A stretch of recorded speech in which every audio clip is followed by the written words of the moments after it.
And I'll call the meeting to order, but before I do, I will also suggest that we continue with digital meetings. And if members of the public are listening or watching, if you'd like to make any comments, please email us at public.info@metc.state.mn.us. And we're doing this by virtue of the peacetime emergency, and that is Minnesota Statutes Section 13D.021, if you're interested in looking that up. And we'll start by seeing if we have a quorum by doing a roll call. And I think, is that Bridget doing that? Yes. Can you hear me? Yes. All right. Councilmember Atlas Ingebretson.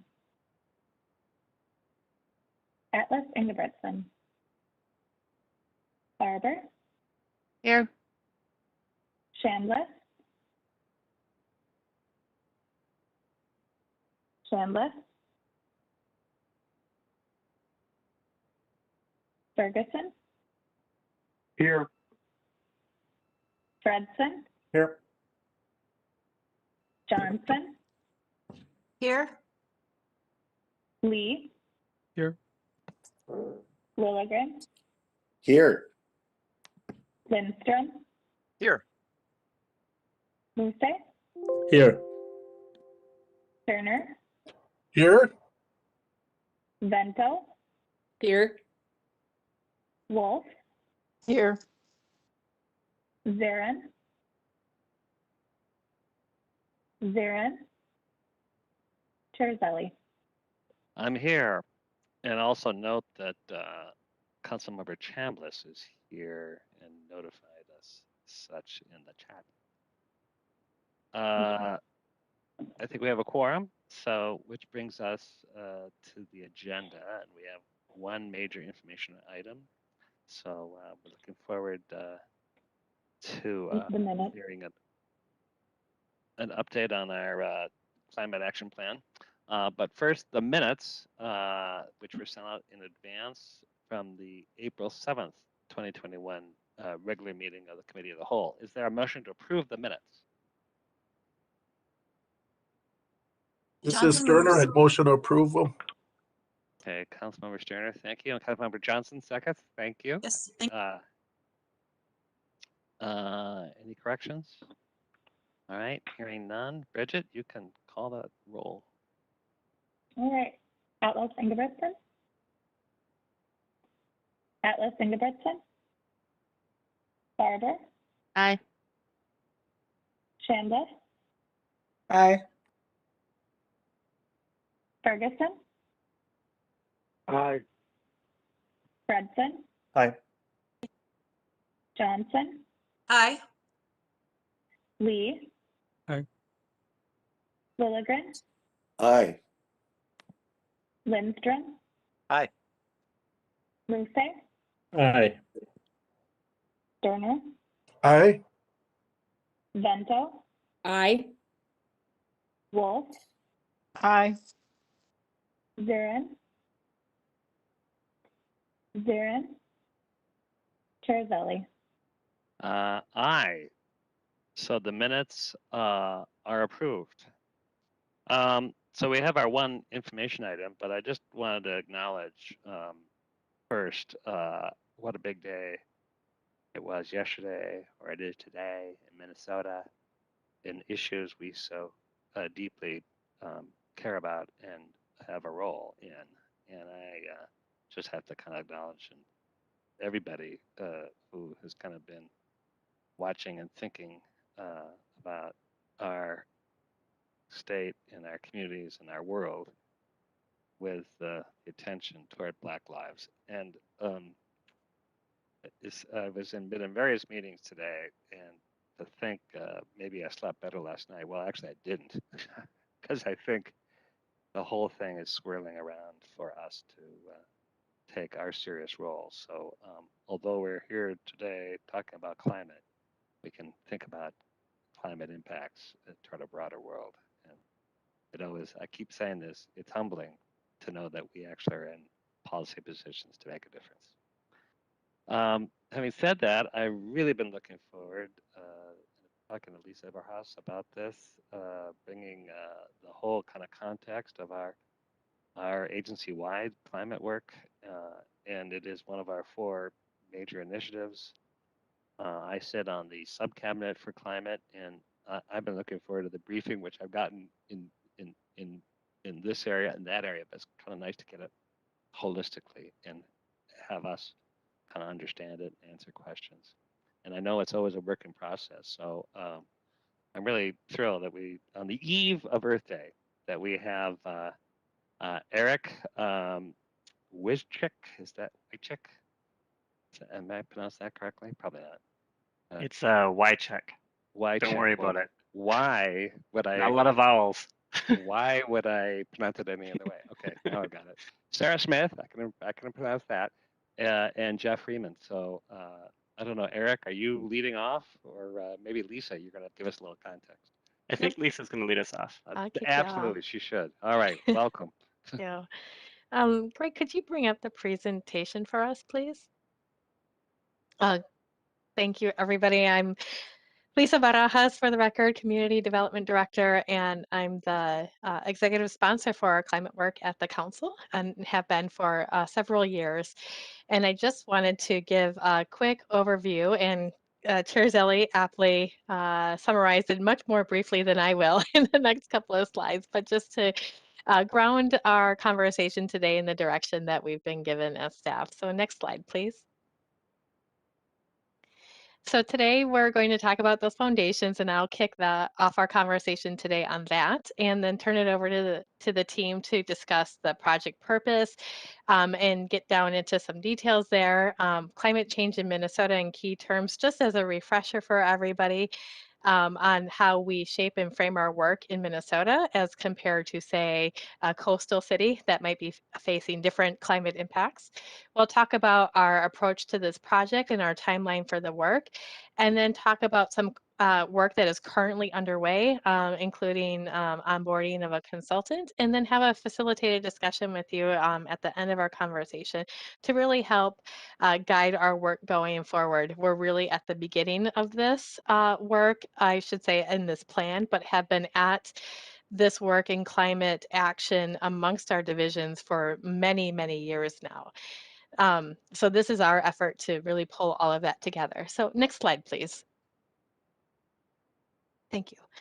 So as Chair Zelli had said, as one of the council's 4 priorities, sustainability is right there. On the left-hand side, with the intent of building a resilient region that mitigates its adverse contribution to climate change. You can see on the right-hand side of the slide here, the 3 objectives that go along with the sustainability priority. And the green one is the one that we'll really be focusing on today, is that creation of an agency-wide sustainability plan that will streamline, accelerate, and coordinate all of the council's work in this area, and really going to those 2 objectives in the above of collaborating across the region to address climate change, mitigation, and adaptation, and accelerating the council's contributions, or accelerating the reduction of the council's contributions to climate change through that greenhouse gas emissions. Next slide, please. Under that operations objective of creating an agency-wide sustainability plan, as part of that strategic plan, the council included these strategies that are on the right-hand side of the slide, which we've really been using as our guideposts for how we begin to develop the climate action plan for the council, really focusing on developing those targets and goals as it's noted in that first line for our operations, so our wastewater operations, our transit, and all of the buildings that we own, including our housing operations and some of our other areas where we are have emissions that are related to our work. And then the second strategy there being really focused on supporting our future regional planning efforts, as we've already had conversations with you over the last several months about starting to turn into that next chapter of preparing our 2050 regional development guide. We have already over the last several years been doing a lot of research as it relates to our own work, but also researching and analyzing the current state of flood risk and mitigation in the region, of climate impacts that we're seeing today, and even how communities are addressing climate change within their 2040 comprehensive plans and how that may be distributed around the region or not. And so really using that information to help provide future direction to how we pull that work into our 2050 regional planning efforts. That third strategy is really looking at adaptation specifically, where that first strategy is focused on emissions reduction. We are seeing climate impacts today on the ground, as you all are well aware, with the amount of inland flooding that we see with snow in April, with different things that aren't the norm that maybe you might have seen 20 or 30 years ago in this region. And that has real impacts on our infrastructure, real impacts on our operations day to day, and really should influence how we plan and guide growth in this region going forward, because it's not just us that are facing those and experiencing those impacts, but city staff, county staff from around the region have noted to us as well how they're also experiencing that.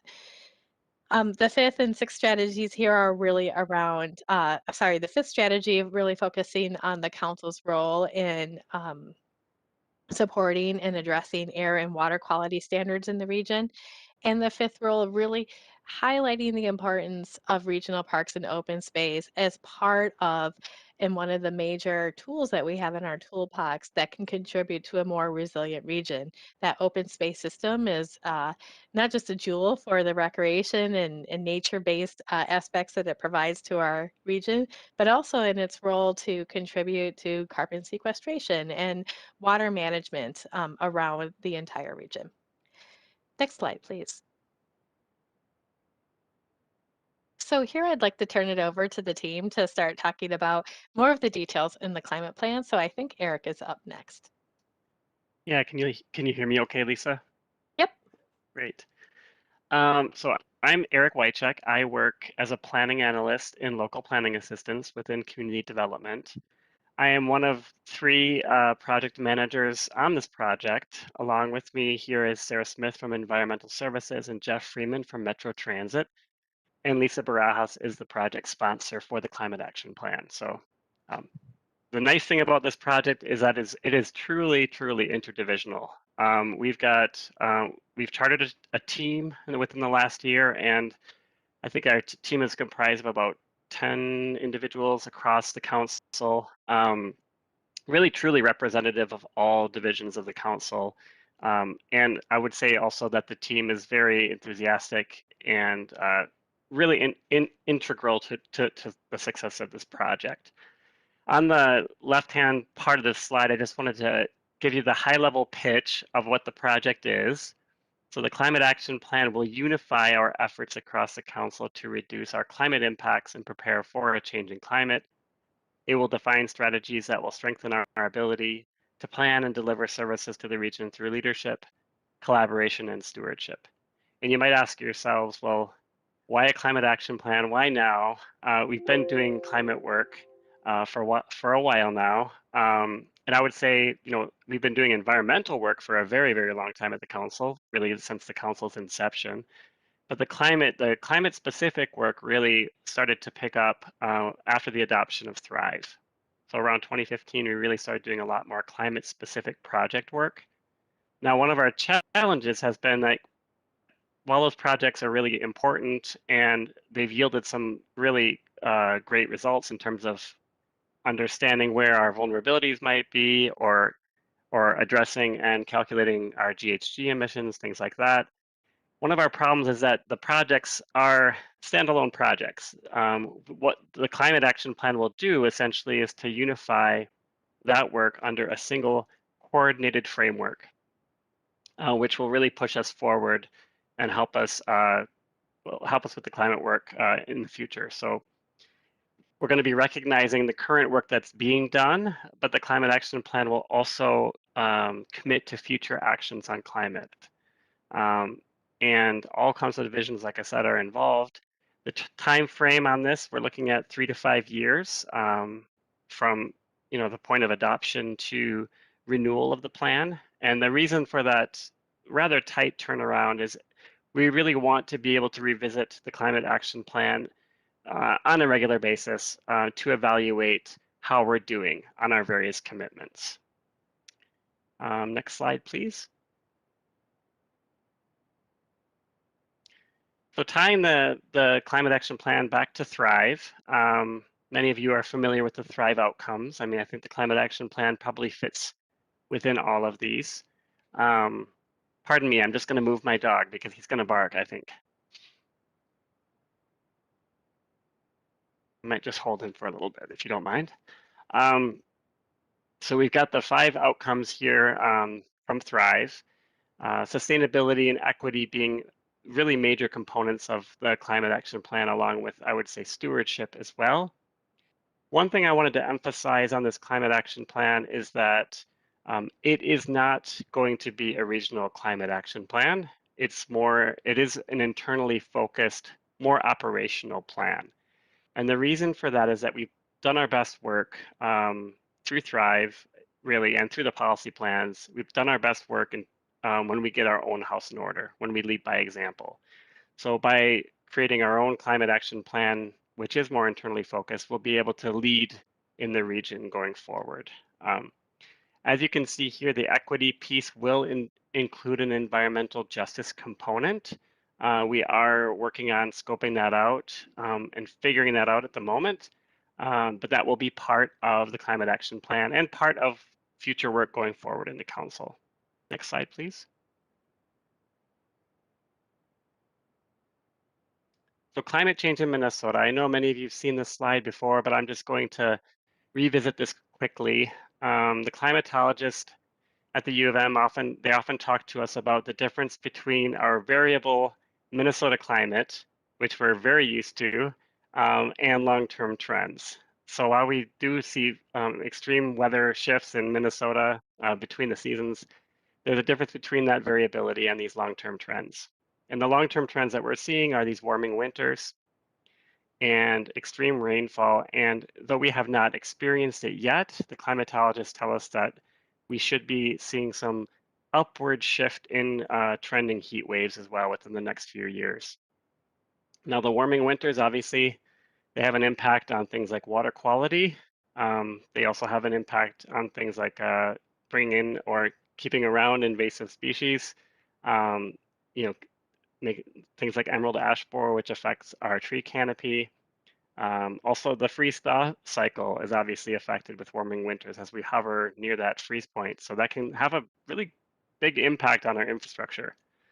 The extreme rainfall, we've seen a lot of issues around localized flooding, especially when we look at our transit systems and things like that. How do we reroute when this is occurring? How do we try to anticipate where localized flooding might occur?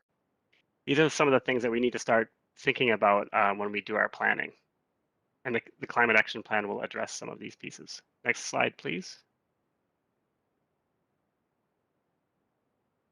This terminology will be familiar to a lot of you. The mitigation is really reducing our emissions, our greenhouse gas emissions through efficiency, through lighting retrofits, making sure our facilities are operating effectively. Adaptation is really recognizing that we are experiencing some climate impacts now, and how do we adapt to those? How do we change our policies and practices to make sure that we are that our infrastructure and our responsibilities aren't overly affected by, for instance, extreme rain? That could be resizing stormwater infrastructure. It could be replacing turf grass with prairie to make sure that that water is dealt with. And then we have the resilience piece, which is a little bit harder to define. It's, I like to think of it as more of an outcome related definition. It's much wider than the mitigation and adaptation piece, and it touches on things like social cohesion. So when we have these climate impacts, is our community able to thrive in spite of these climate impacts? Can we actually move on and make sure that everything is in working order even though we're experiencing some of these changes? And can we adapt as an organization quickly in changing conditions? Next slide, please. Now I'm going to hand it over to Sarah Smith to talk a little bit about the project timeline and some of what we've accomplished to date. Great, thanks, Eric. As Eric mentioned, I am Sara Smith from Environmental Services. I'm a sustainability manager within that division. And what you have before you is a high-level project timeline for taking us from earlier this year to completion of or adoption of the climate action plan that Eric has just been describing. We are hoping that by Q2 of 2022, we're ready to implement the plan. Now, implementing the plan is going to come with its own challenges and plans and timelines, and that will be determined and communicated much later in the process of all this work that we're doing today. Right now, we're really just focused on the development of the plan. Right now, you can see that we're kind of between Q1 and Q2 of identifying current work and analyzing gaps. We're well on our way. There's just a lot of work to do in capturing the current state. And if you could go to the next slide, I'll explain how we've been capturing the current state and why it might be taking us longer than we had anticipated. Thank you. So we thought about different approaches to finding out and making sure that we understood as a team what we currently do in the way of climate action throughout the council. What do we do for mitigation? What do we do for adaptation? What are we doing for resiliency? We know, as Eric pointed out, that we do a lot of work environmentally. We also know that many of the work that we do to protect the environment has implications or benefits for the climate or for mitigating for future climate change. We wanted to make sure that before we head off on a journey to define a strategy and a direction that we should go as a council internally, that we had a good understanding of what we're already doing and what we're already thinking about in the way of climate change. So we can really take us to the next level or next chapter of our story as it pertains to climate change. So the approach we decided to take were interviews, in-person virtual interviews. We as a team interviewed more than 36 work groups throughout the council. We had more than 200 staff in these interviews. We felt like while we did not talk to every staff member throughout the council, that we had a wide variety of dialogues that allowed us to get a good representation of all the work that is being done related to climate change throughout the council. We had individuals who supported each other in different divisions interviewing each other. We had multiple people in those interviews so that we could ask the questions, engage in the dialogue, and capture what we heard. We also, after taking those notes in those meetings, reflected those meeting notes back to those that we interviewed before integrating them into our master list of notes and current state information. We really wanted to make sure that we were capturing what they were telling us as staff in the work that they do. This work lays not only the foundation for where we're going to grow and go beyond with our climate action plan, it also was an opportunity for us to inform and engage staff throughout the council on what this work is, the importance of this work, why we're doing this now, what they can expect to see in the way of engagement as we go forward. This first interview round was just the first step in our engagement process. We have every intention of going back out to staff throughout the council to engage them in what ultimately ends up in the climate action plan itself. It is also going to provide us a foundation for educating and bringing on a consultant, and we'll talk about that a little bit later, to help us develop this climate action plan. I want to be clear that the climate action plan is ours, it is the council's, and we will develop it. The consultant is being brought on as a resource to us as staff to help develop the best plan that we can, bringing with them their expertise and experiences from working with other clients. In the next 3 slides, I'm going to give you we're going to give you a high-level overview of what you can expect to hear about from the current state interviews. We're going to talk about mitigation, adaptation, and resiliency. In each of those buckets, we only refer to one division just to be concise in this presentation. And so it is not meant to be fully inclusive, but to be representative of the work that we do across the council. I will start with mitigation in our work in environmental services.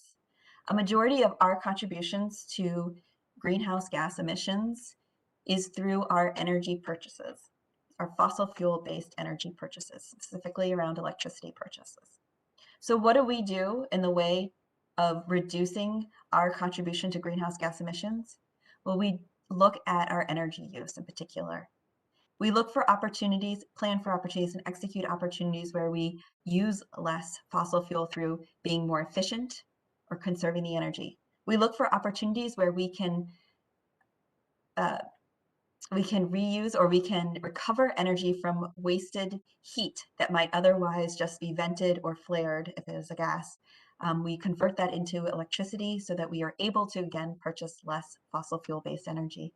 And then we, of course, also look for opportunities and have taken advantage of many opportunities to support the advancement and purchases for the Council of renewable energy. All of those things help us to reduce our reliance on fossil fuel-based energy. In the way of, and that's in the operation, through the operations lens. If I also look at from a regional partnership with our stakeholders and customers throughout the region, we also provide tools and opportunities to help them advance their goals, toward their goals of mitigating for climate change.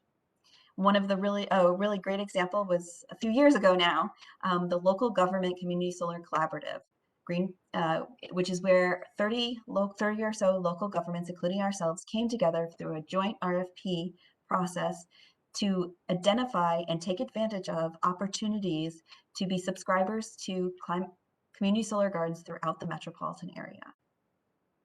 We've also worked very closely with Xcel Energy in many different ways, but one way that we have done in the last few years is to use to our advantage and the things that we have in common and what we want to advance. And so for the green partnership with Xcel Energy, we came to an MOU, a memorandum of understanding, that we would work aggressively together, the Council and Xcel Energy, to identify and take advantage of opportunities to bring 100% of the Council's electricity purchases from Xcel Energy to be from renewable energy sources. This is something that we are working on with them on an ongoing basis to make sure that it is something that meets not only the desired goal and result of purchasing of renewable energy and advancing renewable energy, but is also cost effective and meets our financial criteria as well as Xcel's financial criteria for being a successful project.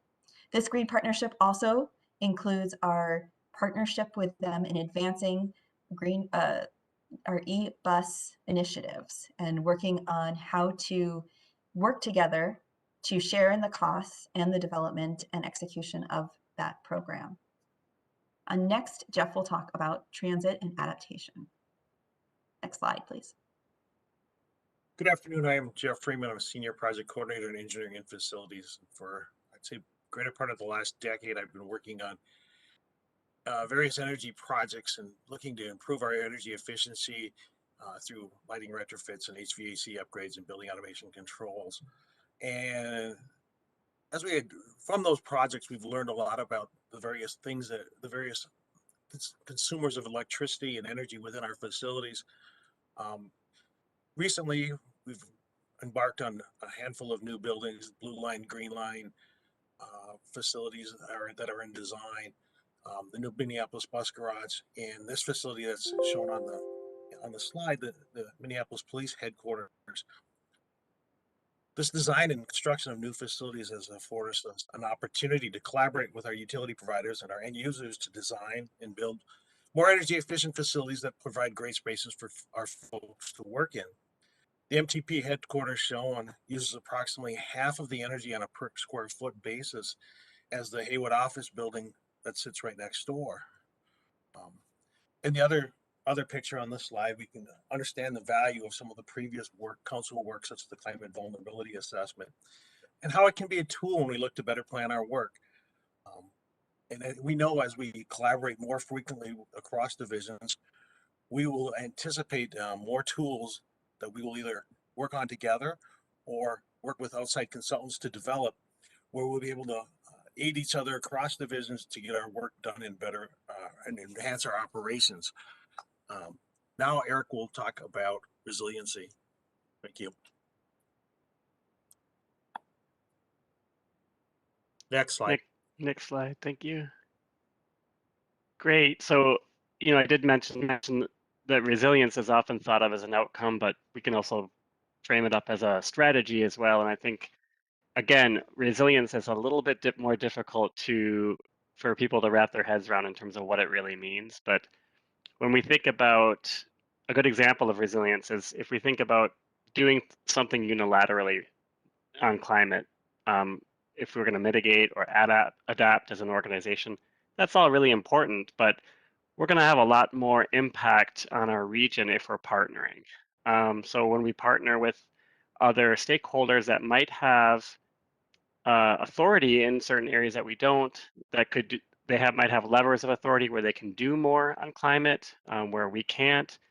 This is where resilience can really be built, is through these partnerships. So community development has been really key in partnering, for instance, with local academic institutions. So one way of building resilience is to train up the next cohort of leaders in this area, the next cohort of professionals that are going to be working in this space. So by working with students on projects related to council operations and council planning, we're actually giving students a real life experience before they actually go off into the workforce. So that's been really critical in training up our next leaders. We've also been working very closely with communities on their solar planning, as some of the council members are aware of, through SoulSmart. The Met Council is also a member of the SoulSmart initiative as well.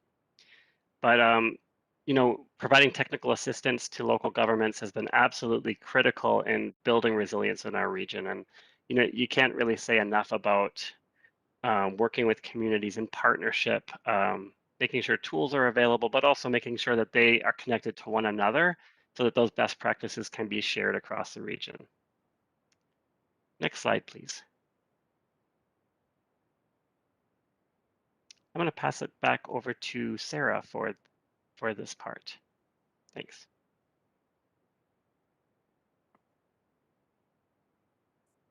Actually, I think I'm up on this Are you slide up on now. this one? Sorry. I am. That's okay. As we see on the look at the slide here, we can see some of the what we were looking to put together when we went out for our RFP with our consultants. We spent a lot of time in developing the RFP. We recognized that our work was critical, that we were one of a kind as the way the councils formulated the model area we cover, unlike other agencies that have gone out for climate action plans in the past. We incorporate a number of different services and are a lot broader than whether it's just a straight wastewater treatment agency or a transit agency, as we represent the MPL and MTS and community development. So we went out for this RFP, we constructed in a manner where we could identify a consultant, as Sarah had mentioned earlier, who could really partner with us. We weren't looking for a consultant that would review previous plans they've done in the past and tell us, oh, here's some good things they're doing here. Here's some things they're doing there. You could do them in the Twin Cities and you'll have a good plan for your council. We intend to work together. We intend to develop a plan together. Again, it will be our plan that they are supporting us in the development. So with that, we expect that we will have this consultant on board May of 2021, actually in a few weeks here. We're in the final home stretch on procurement, and our goal would be then to get to that second quarter 2021 completion, where we'd be looking to come back and get a formal adoption of the plan from the council to start the implementation. Next slide, please.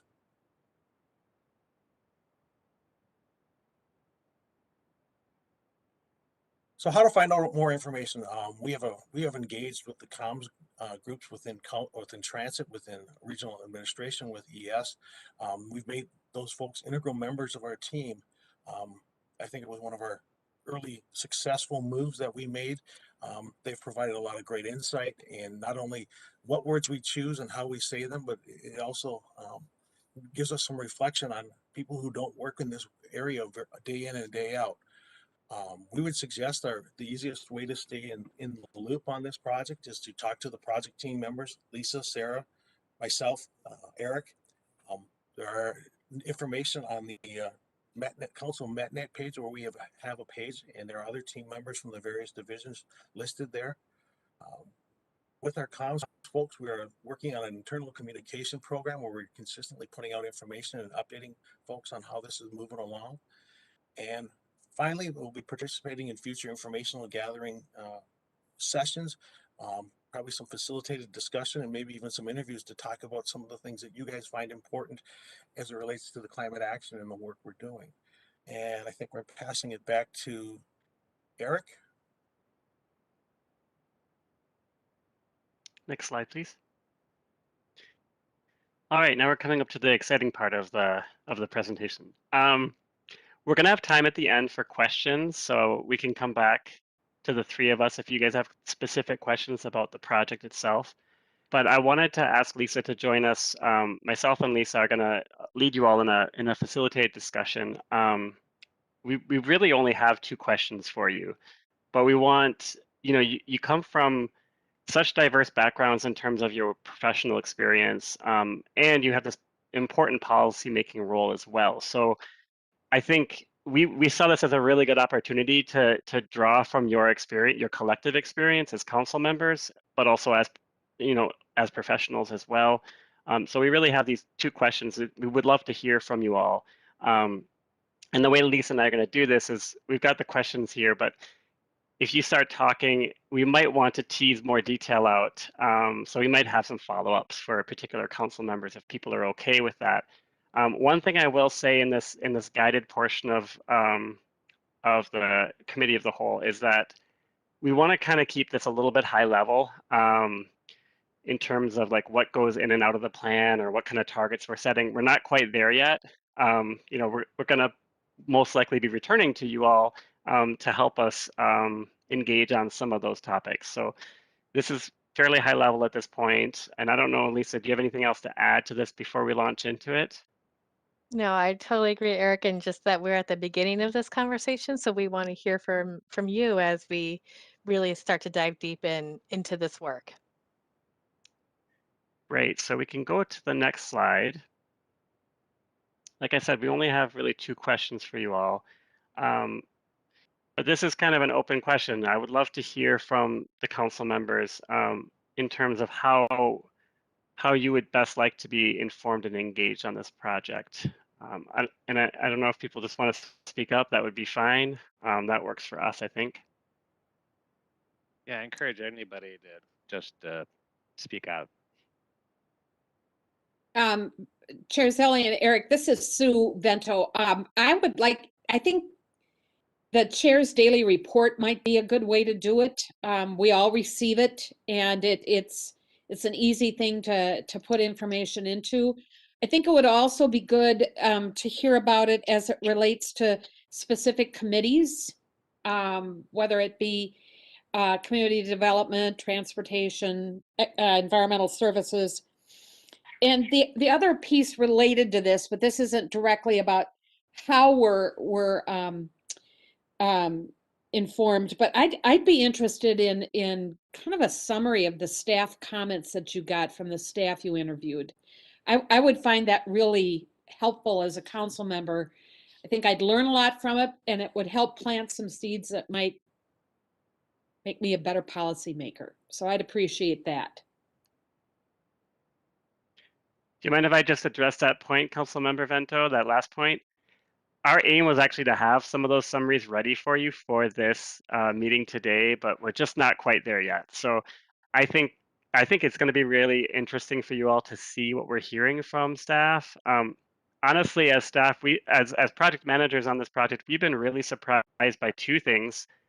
The first thing is the level of enthusiasm for this project across the work units, across the entire council is very, very high.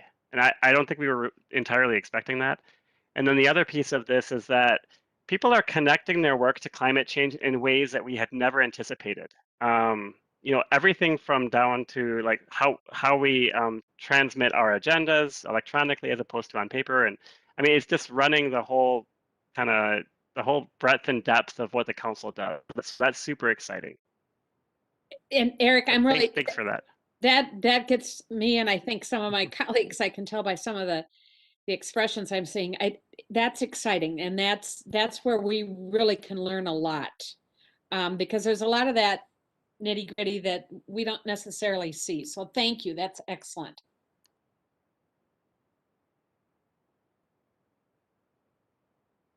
Go ahead, Councilmember Fredson. Oh, I'm sorry, Lindstrom. Sorry, I need glasses. That's all right, Mr. Chair. Boy, I'm super excited about this. And I love everything that I've been hearing over the last 45 minutes. And I would second everything that Councilmember Vento said. One idea about keeping informed, and I'm sort of hesitant to even mention this, but just for you folks to think about. The last council meeting, we approved, I think it's 3 work groups. We have a transit policy work group, we have a BIPOC work group, we have a housing work group. And think about would it be helpful if there was a sustainability or a climate work group. Either now as we're putting the plan together to help bounce ideas off this work group, or to help implement it a year from now, or both. I know I would love to serve on such a work group, and I suspect I could wrangle a few of my fellow council members in that work group as well. But I don't want to create more work. I don't want to just have you create yet another presentation to another group. So I don't want that to be a barrier, but maybe it could be helpful. Again, either now or a year from now. Yeah, Councilmember Sterner, you had your hand up. Yeah, and I was just going to kind of concur with Councilmember Vento and Lindstrom. That's what I was going to say, the work group. I just think that's a place that's missing, and I think we could really be valued added with that.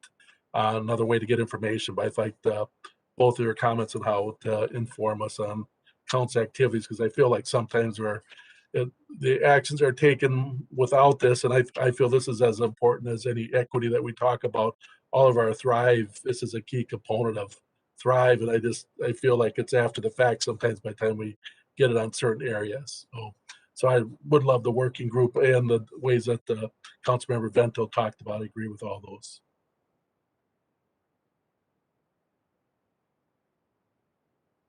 Councilmember Johns. And I agree with the idea about the working group. Oh, Linnea, I'm having a hard time hearing.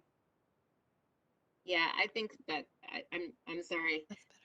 Hopefully you can read what I'm saying, because I'm seeing it written on the screen.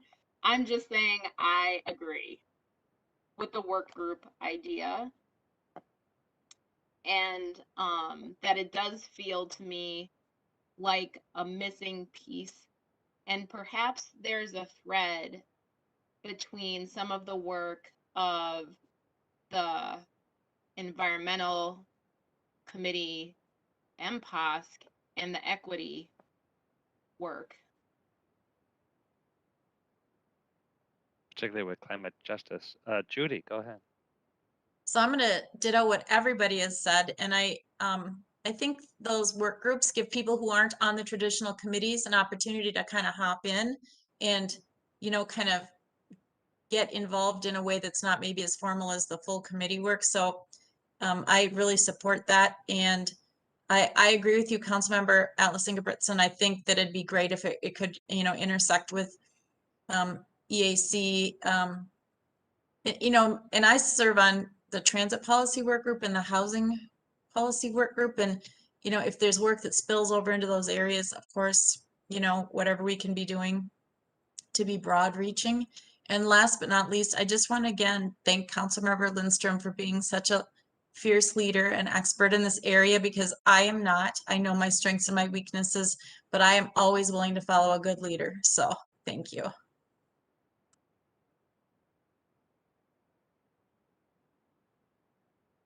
Any other questions, thoughts at this point? May I offer that I appreciate the comments both on how to be informed and engaged. I think we spoke a lot about being informed. I think being engaged really goes to the work group item, but if there are other items that maybe are a lower commitment or broader reaching than the work group that other council members might be interested in and how to be engaged in that as well, I would offer that for your consideration. I don't know what those ideas might be, but I would ask you to kind of percolate on that. Thanks, Sue. I would suggest that we think about possibilities for workshops or seminars where staff and council members can learn more about this issue. I think it's the old school teacher in me that is just always interested in where and what can we learn and from whom.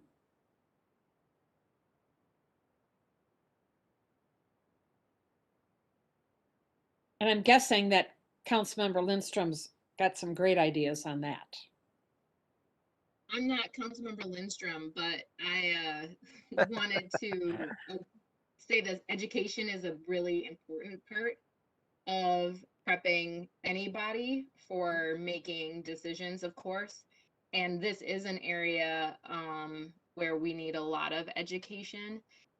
I'd also say partnering with other agencies to find out, either locally or nationally or internationally for that matter, to find out how they're solving some of the issues and how and one area I'd like to see a little, I don't want to get in the weeds, but more strength is in our proactive changes, not just mitigation, not just resiliency, but what are things that we can be doing to compound positive impacts in the right direction. So looking across all of our organizational practices, from where we build buildings to how we build bus stops, and where can we add more carbon reducing planting and practices to aid in water retention, all of those kinds of things.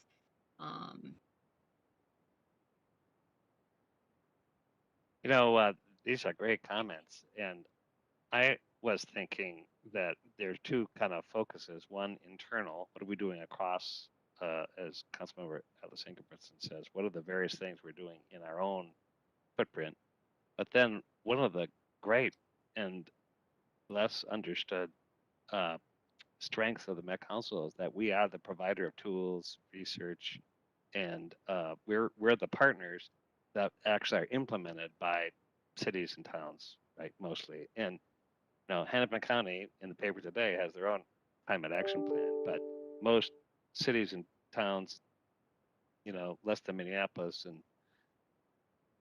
need our help. So maybe council members, we can be, in a way, ambassadors for those city councils, those areas where we're interacting, to kind of help bring the word, or I hate to say the word sell, but I'm from the private sector, to help kind of inoculate the idea that this is a real valuable opportunity for our community. And that's the way we can kind of move the regional dial, is not just the things we do ourselves, but the things we help facilitate that are at a larger scale. So, Well, Mr. Chair, that raises, I'm sorry, I'm interrupting. No. I'm just saying that's one of we can be engaged with as council members. I think Go that ahead. raises a great point, and we may even have some cities and counties who are ahead of us on this. And it gets back to what Councilmember Atlas Ingebrigtsen was saying about finding out what other agencies and partnerships are doing already. So yeah, I like that.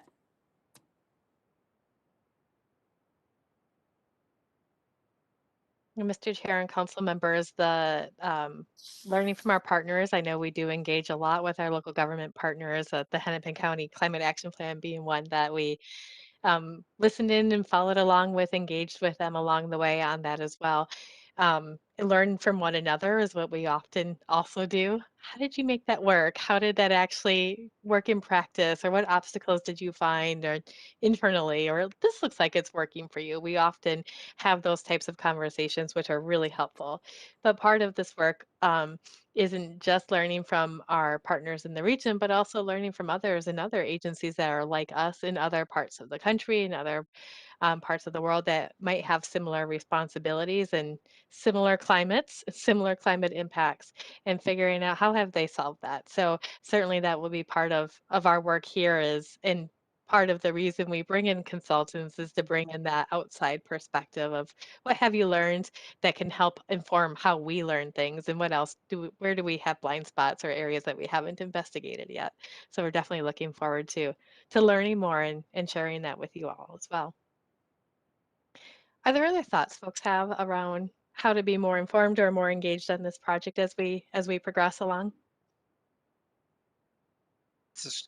I was just going to chime in and say we were talking about the educational components a minute ago, and I remember, Eric, you attended an international conference maybe a couple of years ago now, year and a half ago, and when you came back, you shared what you learned primarily to council staff, but I snuck my way in there as well.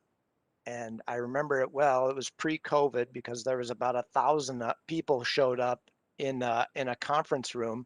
It was overflowing literally into the hallway to hear what you and other attendees of that conference had to say. And that's just an example of one thing that we could keep doing.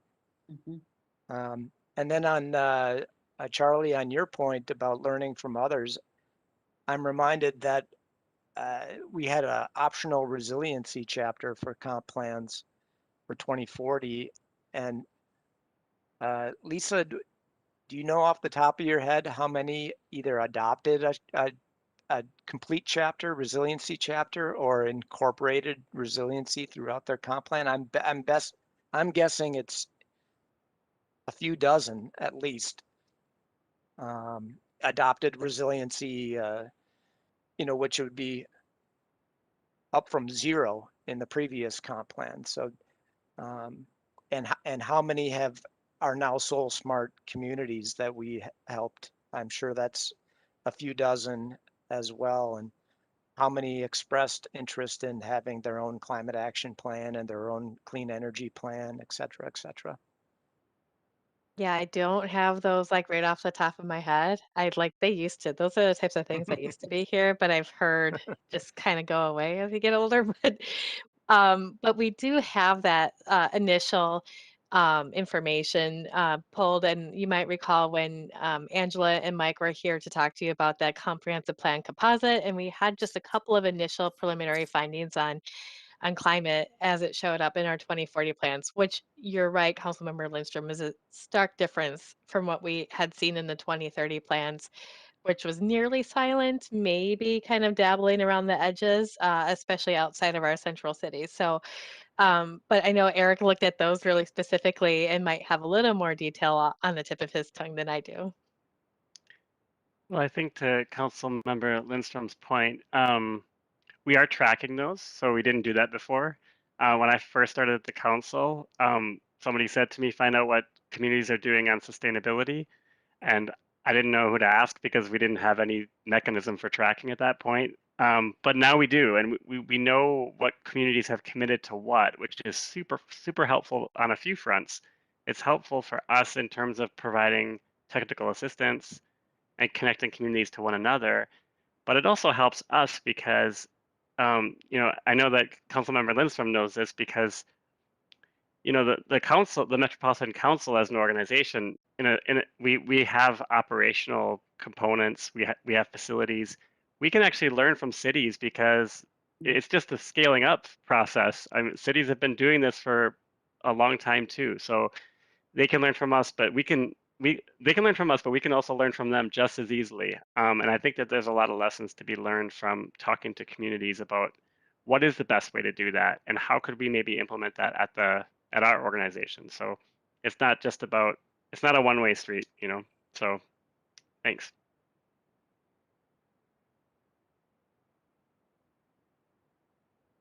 Well, Lisa, you get what you asked for, a lot of ideas. So It's great. You saw us taking lots of notes. I think we just have one more question that we like to close with you today. And I don't know if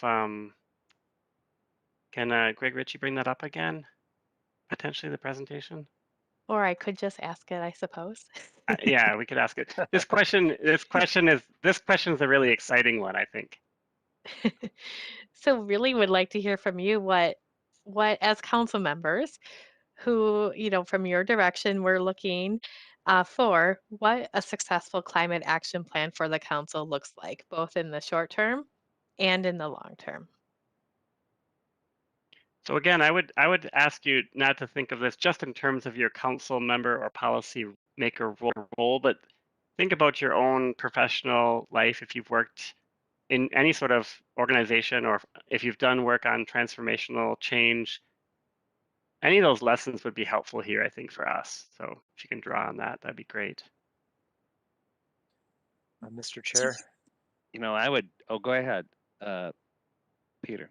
Well, I was just real quickly, I was just going to say, I really appreciate how this is like a 3-year plan or 3 to 5 year plan. It's so easy to say, we're going to be 100% blah, blah, blah, blah, blah by 2050. And yay, we feel good about ourselves. And then, or maybe even we put in the plan, here's 1001 things that we could do. And it's kind of overwhelming, and it's hard to track if we're actually making any progress. So I would support that where you're going already, this 3 to 5 year thinking.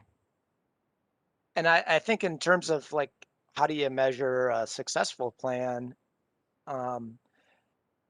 Like, I think maybe it was Sara who was talking about really tracking where we're at right now, and understanding what will our region look like, or what will the council's greenhouse gas emissions be like if we did absolutely nothing. Like Excel is cleaning up the grid pretty dramatically.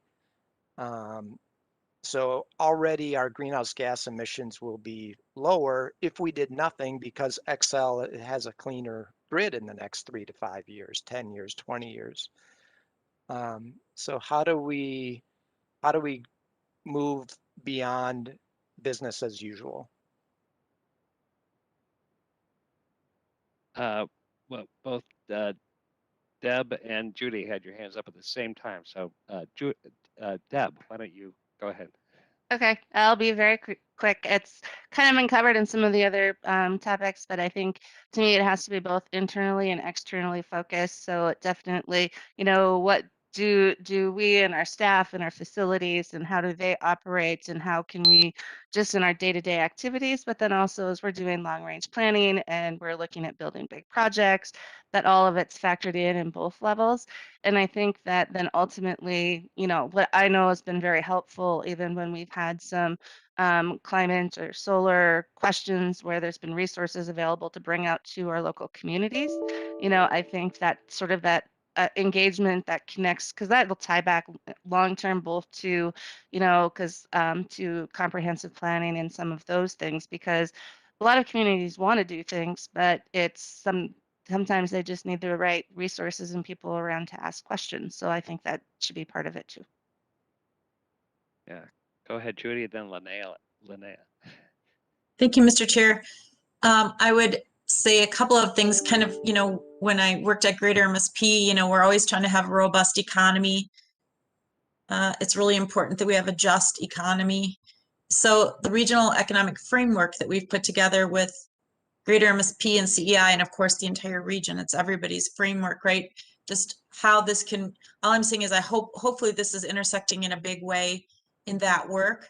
And I would like to make sure that as part of our tracking, and maybe this was touched on, I had a couple of texts coming and going as I was working here, but just making sure that as we try to end racism and close gaps and disparities, that whatever this work does to help do that, it'd be great to be tracking that as well, because we know that there are areas and populations that are more negatively impacted by poor environmental conditions that they're living in. And it's not a surprise. I mean, poor neighborhoods don't have better outcomes because of it. So if this work, sustainability and better environmental practices and for all the reasons for everybody, but still focus in on how we can bring up neighborhood and people and community that have suffered some of the largest gaps as well. Air and water, right.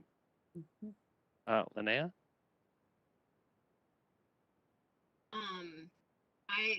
To the question about like what we can measure, I was going to say you need to have some metrics or focus on those who are most desperately impacted by the negative impacts, and whether we're talking in our metro area, we're talking globally.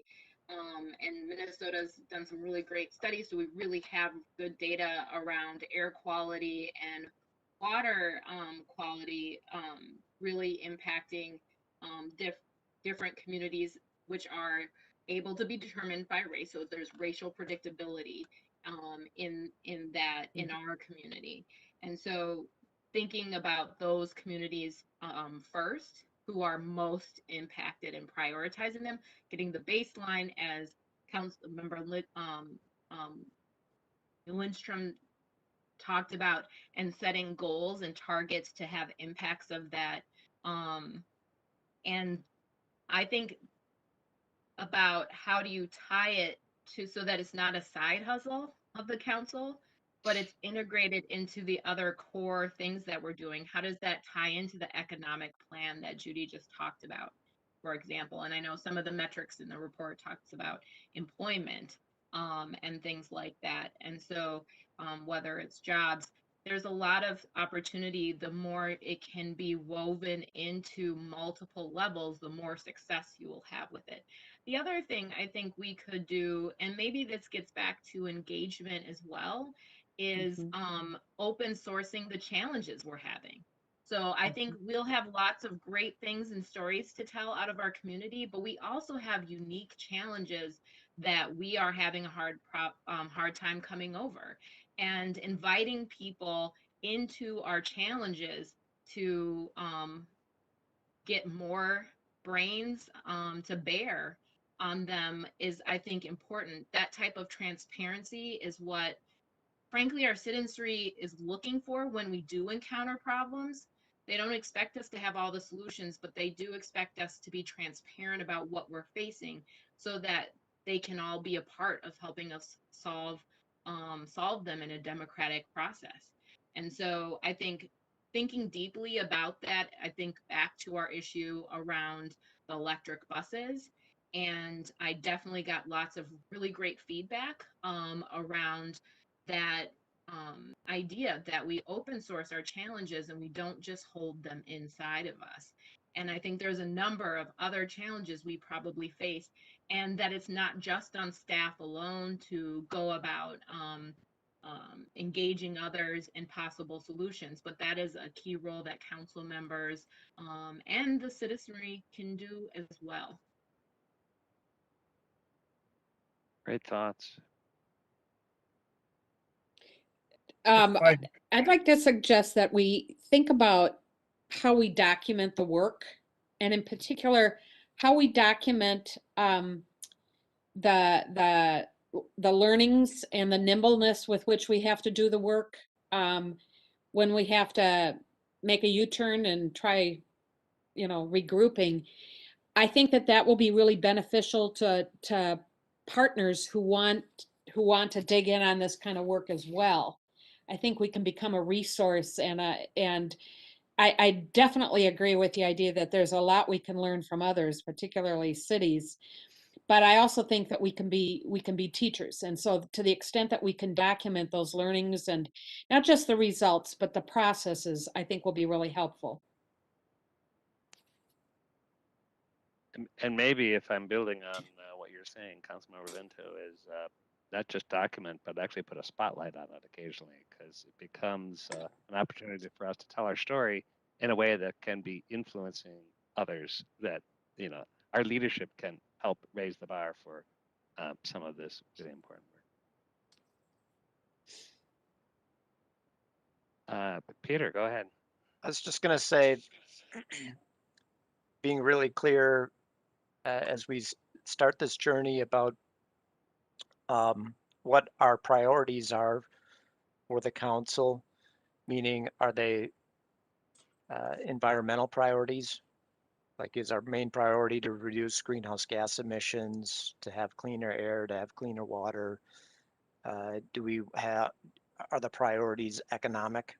Do we want the council to be saving money? Do we want to be creating jobs, clean energy jobs in the region? Is the main priority resiliency for the region, creating a more equitable region? Obviously, I think the answer is all of the above, of course, but we really being clear on that to the extent that we can. And how they fit together. Yeah. You know, I mean, to be overly glib, in the near term, we can have actions. In the long term, we want measures because these are such long term, and maybe it is so hard for us to measure how are we as an agency bending the curve for the region over time. You know, what's our distinct role? Because we could measure something that just happens in the world, but measuring our own impact, I think that's a harder challenge. Also, Mr. Chair, I really like the idea, just building off what other people said about spelling out those co-benefits.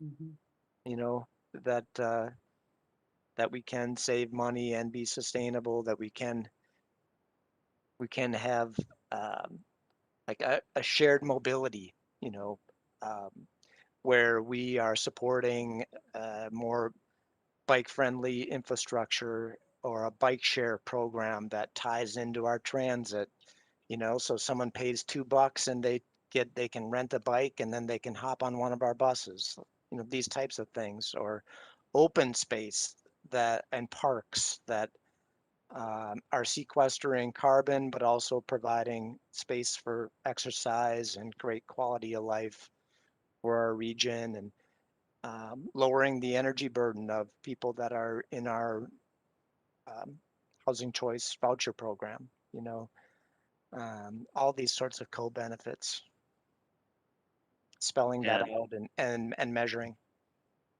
And environmental justice while we're sequestering carbon.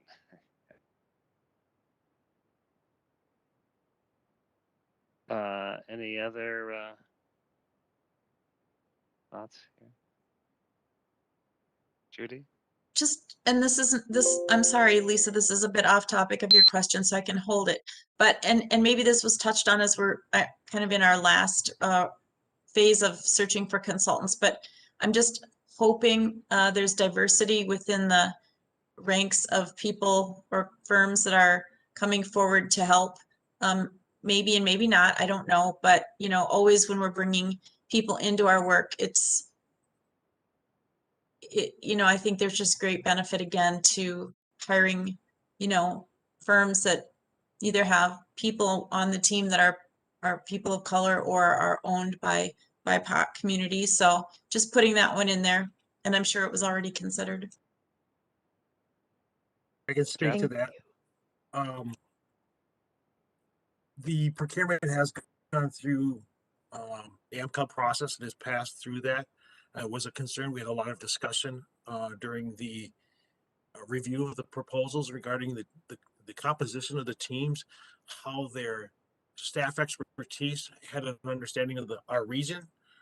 And so we are very aware of that, and we're very happy with the consultant we're proposing, that the team they put forward, how it's represented. We think it'll be a very good representation of the work we want to accomplish. And I want to go back to Councilmember Atlas Ingebrigtsen, who brought in the idea of acknowledging the challenges. That's something we've talked about a lot in our team meetings, that we've all read a lot of sustainability or climate action plans, and you go, wow, that's really a good idea, but I don't know how you're going to do it. We've talked a lot about the idea of recognizing the barriers. What challenges exist to achieve this? It's hard to get people on your side if they don't know what they need to do. And I think that's really one of the values of the group that we've put together with this broad scale team across the council. We've had some really some great and hard discussions on how to get this proposal out there and how to get these folks on board and what our plan will look like. And hearing from you guys today is very, very insightful and very beneficial. And I think we're well positioned to make great progress. Thank you. That's really helpful. And I would also say, from my point of view, that you know, we want to be practical. We want to actually put points on the board. On the other hand, make no small plans because they don't stir human souls. So, like, let's be bold. You know? So there's a little contradiction. Maybe we can embrace that plurality. I keep telling people, ambitious but achievable. You know, I think there you go. Which is kind of what you just said.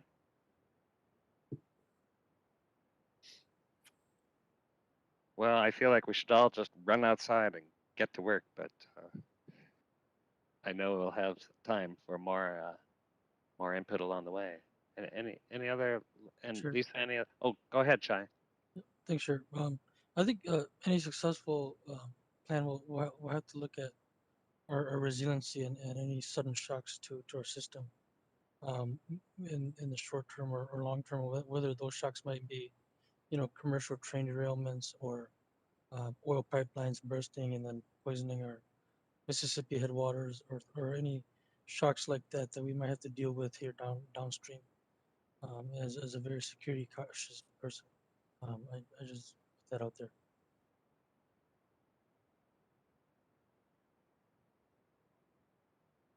Right, the risks involved. Right.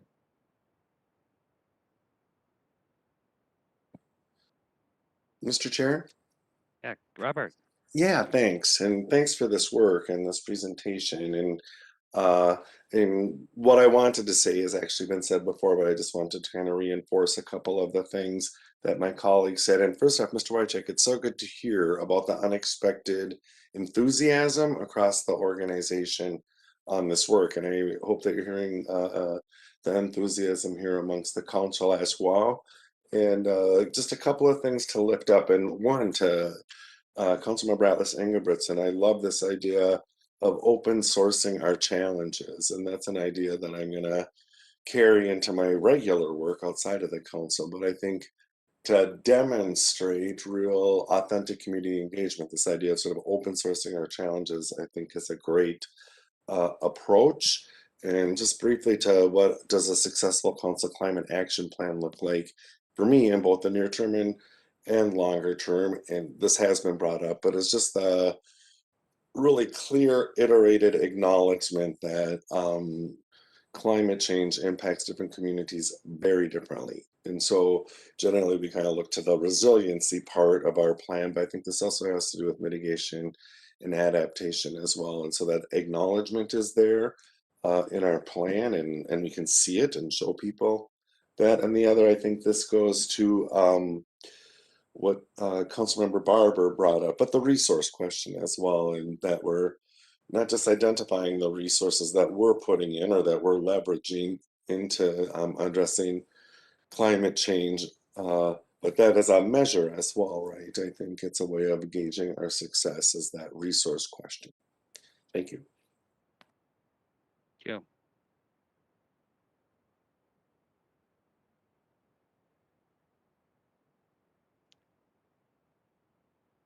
Well, Lisa, any final word here?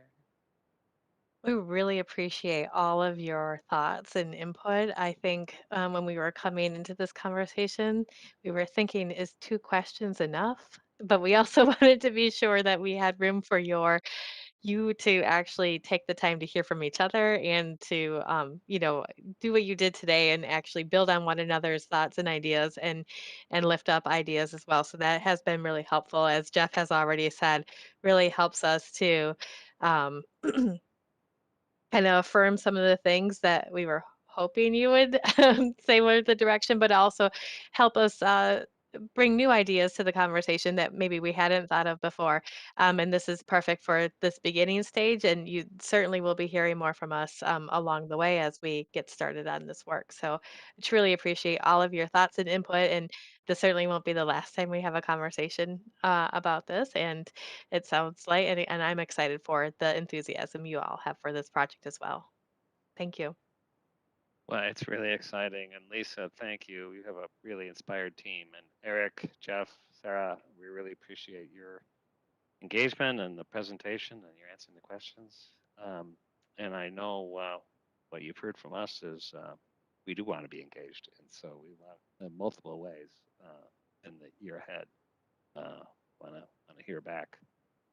Any other thoughts for Councilmember Bento? Sorry, Mr. Chair, I'm kind of Not at mouthy all. tonight. I had too much caffeine today.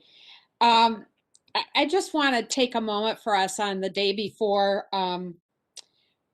Earth Day, and in the midst of a conversation as important as climate change and what we can do as an organization. And during a week when we've been so focused on the trial and kind of rejoicing in that verdict, I wanted to stop and think a little bit about Walter Mondale and what he meant to our state and our country. And I wanted to share a quote that I found. I was asked to help craft a message for a national organization that I affiliated with, and I found this fabulous quote. It's a quote of his. I'm not sure when he said it.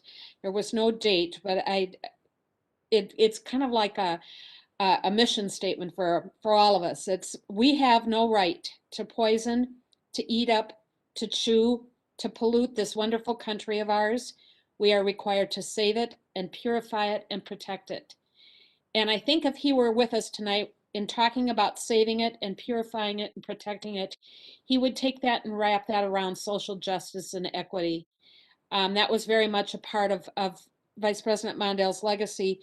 If you have time tonight or tomorrow or over the weekend, go to nprnews.org. They rebroadcast a January of 2012 interview that former Noontime host Gary Eichten did with Walter Mondale. It was Gary Eichten's last program as he was retiring. And at the end of it, Vice President Mondale provides another wonderful message about the environment. They were down to the final minute, and he wasn't going to let the conversation at the Fitzgerald end until he got in his way more than 2 cents worth on the environment. So if you want to do something special for Earth Day and to honor the legacy of Walter Mondale, listening to that broadcast would be a great way to do it. Thank you. Thank you for bringing that to this room soon. Councilmember Johnson, did you have your hand up? No. Okay. Anybody else? Well, there's nothing better than ending the meeting with Fritz Mondale here among us. So thank you for that. And thank you everybody for your engagement on this important issue, and as we are in so many other ways. Keep it up, and happy Earth Day in advance. We'll see you really soon. I think our meeting is adjourned. Thank you. Thank you. Thanks.